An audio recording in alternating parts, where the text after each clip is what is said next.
para sa persecution sa akin pong mga kaibigan sa prosecution.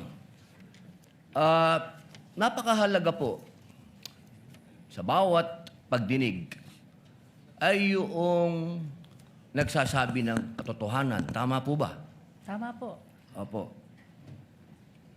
Pagka ang isang witness po ay naging halimbawa ng paiba-iba ang sinasabi, ano pong tawag dito? Di ba po kasinungalingan? This is a hypothetical question, Apo. Your Honor. You are not referring to any particular witness? Si Las Cañas po. Yung inyo pong pinakitang affidavit, Your Honor? alam niyo po, hindi pa po ako tapos, kaibigan. Alam niyo po, napakalungkot po para sa amin na marinig na merong kayong ibinigay na affidavit na nabahiran dito po sa loob ng Senado. Dito, sa plenaryo ng Senado, ay nabahiran ng matinding masasabi nating kasinungalingan sapagkat magkaiba ang kanyang sinabi. October 3, 2016, sinabi niya walang kinalaman ang Pangulong Rodrigo Roa Duterte. February 20, March 6, na iba na ang istorya. Ang tanong ko po, ano ang tawag sa taong paiba-iba ang sinasabi? Di ba po sinungaling? May I answer, Your Honor? Opo. Kagaya po ng aking binigyang linaw kanina at paulit-ulit na rin pong sinabi ng ating presiding officer. Pakisagot na lang po kasi yun lang po ang tanong. Tama po ba o mali na tawaging sinungaling ang taong iba-iba ang sinasabi? I'm sorry, Your Honor, but I need to qualify my answer. Mr. Presiding Officer, isang simpleng tanong lang po. The lead prosecutor may agree or disagree or state a different characterization. I can state a different characterization if I'm asked by the good Senator Judge. You may disagree or agree with the Your statement Honor. of the Honorable Senator Judge Padilla. Feel free to say no or yes, Counsel. Kagalang-galang ng mga senator judges at sa atin pong mga nanonood na kababayan. Dahil binanggit po ng kagalang-galang na Senador Robin Padilla ang pangalan at ang affidavit ni Arturo Las Cañas, nais ko pong linawin ang kanina ko pong manifestasyon. Ito po ay ipresenta sa impeachment court bilang bahagi ng testimonya ng witness. Hindi pa din po sinasagot ang... Lead prosecutor, the response, it's not responsive to the question of Senator Judge Padilla. Allow me to, if the good Senator Judge will allow the presiding officer, pwede ba nating sabihin, lead prosecutor, na ang testigong pabago-bago ang kanyang testimonya sa magkakaibang petsa o araw o panahon ay isang testigong hindi maaasahan? Without particular reference to Arturo Las Sa Cañas, pangkalahatan, I agree with you, Honorable Presiding Officer. Posible nagsisinungaling siya sa isa, nagsasabi ng totoo sa isa, o nagsisinungaling sa isa, nagsasabi ng totoo sa isa, hindi na natin malalaman yun. Tama po ba yan? Without particular reference to Arturo Las Cañas, I agree with you, Honorable Presiding Officer. Thank you. Maraming salamat po, aming ginoong You may proceed, tagapamahalang Senator hukom. Judge Padilla. Opo. Kasi po, katulad po ng sinabi ng aming Senator Judge, 10,000 hours, Pampilo Lacson, napakaliwanag po ng sinabi niya. At kami din po dito, ako po mismo ay gumawa din ng panukala na dapat yung mga nagsisinungaling dito, yung mga paiba-iba ng testimony na nagiging aming mga witness, ay dagdagan dapat ang sintensya ng perjury. Kailangan amendahan ang batas na yan. Ngayon, bilang pakiusap po sa inyo, sa prosecution, pwede po ba na sana ay maiwasan natin ang pagbibigay ng witness na may kasong perjury? Hindi na po ito si Las Cañas.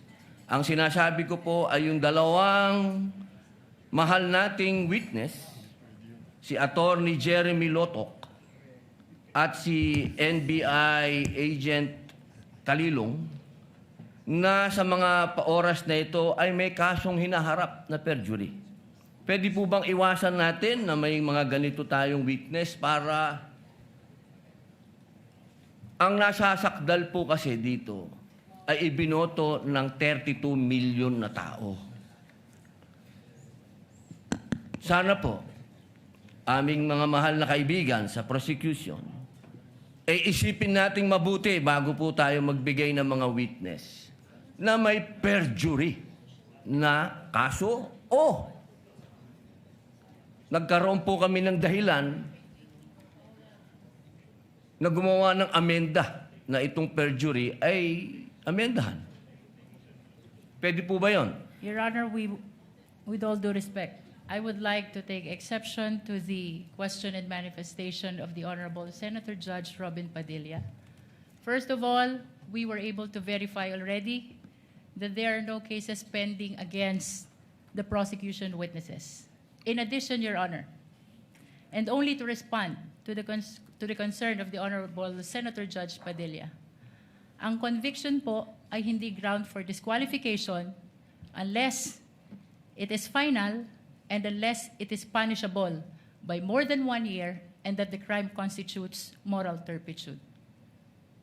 Alam niyo po, napakaganda po ng inyong sagot. Sana hindi one-sided ang ating persecution. Ano? Kasi, alam niyo,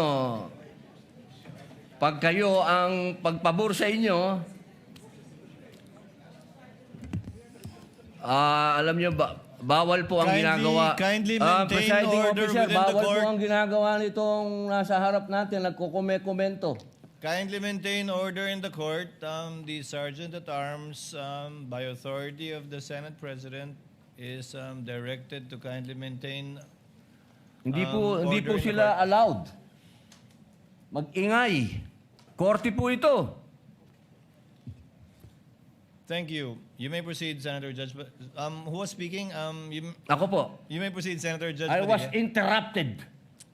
With due English. apologies. So, ibig niyo pong sabihin, yung mga senator judges dito ngayon na humaharap sa kaso, na hindi po pinapayagan ng ombudsman at hindi pa rin sila guilty, ano pong ibig niyo sabihin? Your Honor, with all due respect, ang question niyo po kanina ay kaugnay ng pagtistigo. Testigo nga, Referring to judges the nga yung witnesses of sinasabi the prosecution, Your Honor. Ang usapan po ay yung guilty or not guilty. Okay?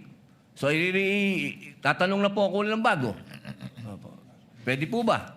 May I be clarified, Your Honor, on your last question about the senator you said are facing cases? Lead counsel, I think that was more Alam of niyo a- po, malinaw na po yung sinabi ko and wala po kayong karapatan magtanong Hindi. sa Senator Judge. Diliwanagin ko nga po. I think Senator Judge Padilla was making a manifestation and not posing a question to the lead prosecutor in relation to our two colleagues. You may proceed, Senator Judge Padilla. Maraming salamat po, Ginoong tagapamahalang hukom. Pwede na po ba tayong mag-advance ng katanungan? Yes, Your Honor. Apo. Yung pong sinasabi ninyo, bakit nyo po nababanggit ang ICC dito? Ano po ang kinalaman ng ICC dito sa ating pagdinig? With all due respect, Honorable Senator Judge Robin Padilla, kagaya po ng nabanggit ko na, at marahil panglima ng banggit ng presiding officer, nabanggit po ang ICC, kaugnay ng affidavit ni Las Cañas, na ipirinisinta po ng prosecution bilang bahagi lamang ng testimonya ng witness at bilang bahagi ng naging investigasyon ng Special Task Force ng NBI. Maraming salamat po. Senator Judge Padilla will please wind up. You can Opo. avail of a second round if you wish. Opo. Maraming salamat po. So, ibig pong sabihin, malinaw na kanina sinabi natin na What is the hindi pressure siya... of, with the permission of Senator Judge and indulgence of Senator Judge Padilla, what is the pressure of Senator Judge Rafi Tulfo? Walang mic. Kay Senator Padilla. Bakit pag sa kabila